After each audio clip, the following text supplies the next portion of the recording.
เสียงหมาเห่านะ FC นะครับแต่ไม่ได้เห่าแถวนี้นะไปเห่า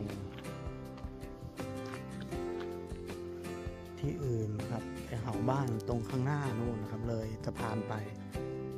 ไม่รู้ว่าเห่าอะไรนะวันนี้ก็น่าจะเย็นแล้วเนาะ5 โมงกว่าแล้วนะครับไม่มีใครอยู่คงเลิกงานไปแล้วหรือเปล่าครับบรรยากาศวันนี้เงียบทีเดียวเต๋มาทำไมวะเต๋สภาพขาก็ไม่ค่อยดีนะ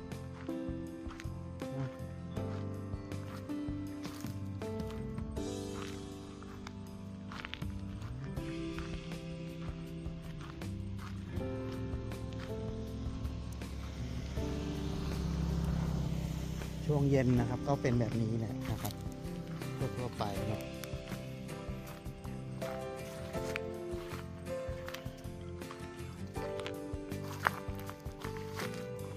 นี่นะครับอะไรนะครับเนาะทางเก่าลานองค์ปู่นะครับนี่บรรยากาศวันนี้เขาก็เลี้ยงวัวเช่นเดิมตรงนี้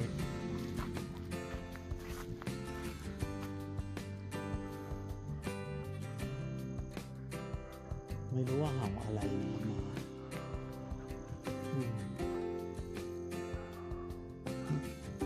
เห่าอะไรไม่เป๋เสียงลงไปนะมึงตายนะวะเนี่ยนะอ้าวเสียงปืนฮะเกิดอะไรขึ้นนะครับ FC เสียงหมาเห่าแล้วก็มีเสียงปืนนะครับเกิดอะไรขึ้น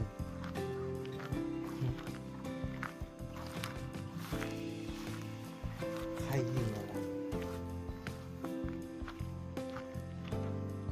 เงียบไปเลย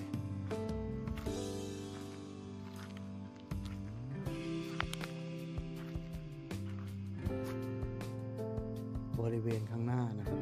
เสียงม้าเห่าและได้ยินเสียงปืนนะครับเงียบไปเลยหมาก็ไม่เห่าแล้วเกิดอะไร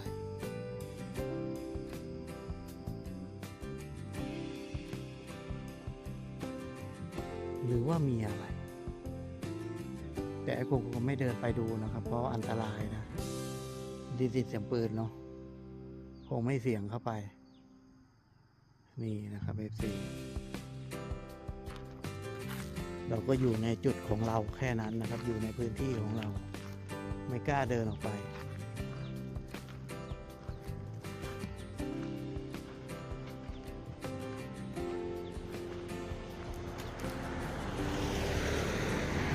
เดี๋ยวจะมีประเด็นนะครับ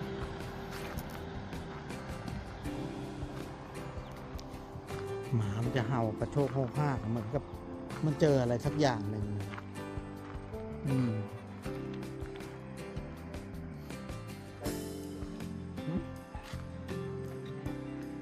มันมีตัวไหนเฝ้าบ้านอยู่ข้างใน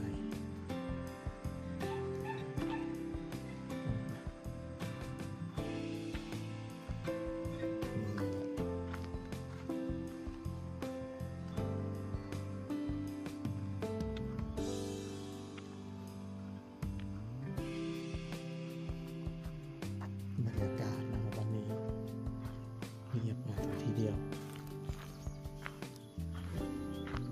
ช่วงเย็นก็ไม่มีอะไรอยู่แล้วนะครับ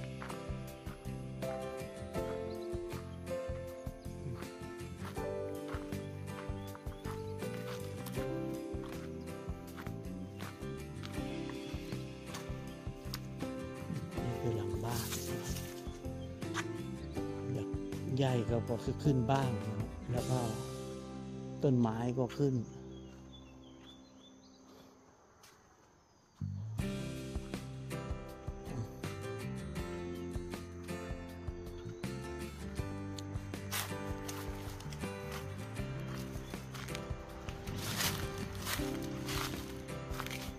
ไม่มีใครอยู่อีกแล้วนะครับเหลือแต่แอดกับมาริโอตาย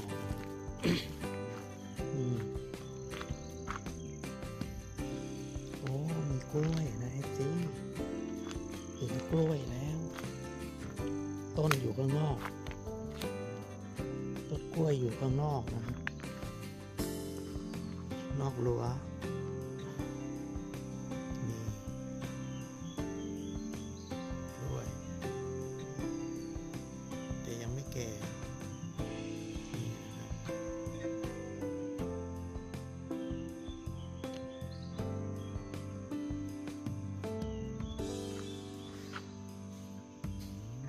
เงียบสงบเช่นเดิมไม่มีอะไรเปลี่ยนแปลง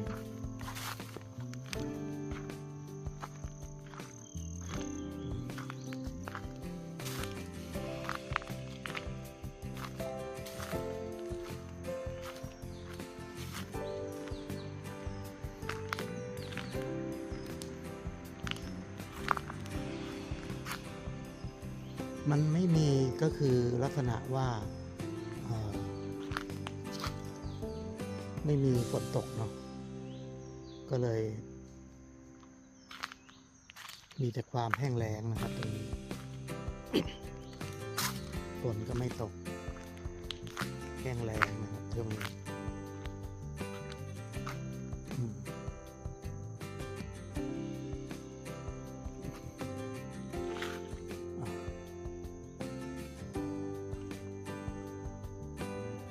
นี่คือบรรยากาศนะครับในสวนยางแห้งแล้งแล้วก็เงียบสงบทีเดียว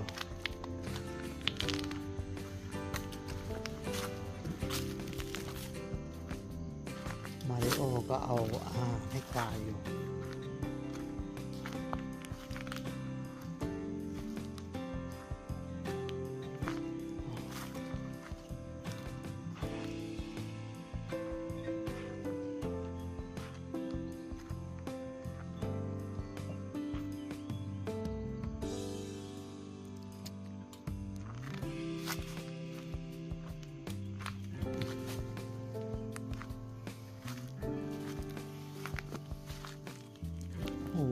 หลุดหมดแล้วนะครับสายไฟเราโยงระยางหลุดหมดแล้ว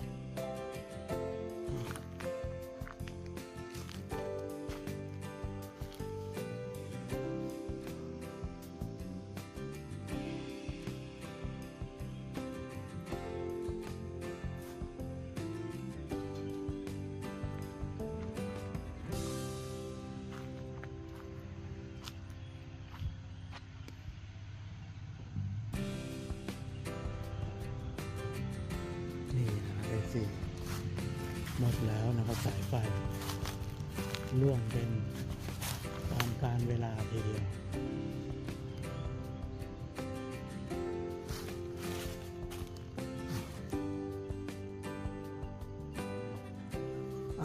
คลิปนี้ขอลงไว้แค่นี้ก่อนนะครับเอฟซีนะครับดูบรรยากาศเนาะว่ามีอะไรเปลี่ยนแปลงบ้างนะครับก็มีแต่ซากสลักหักพังที่ยังหลงเหลืออยู่นะครับสำหรับคลิปนี้ขอลงไว้แค่นี้ก่อนครับขอบคุณมากครับ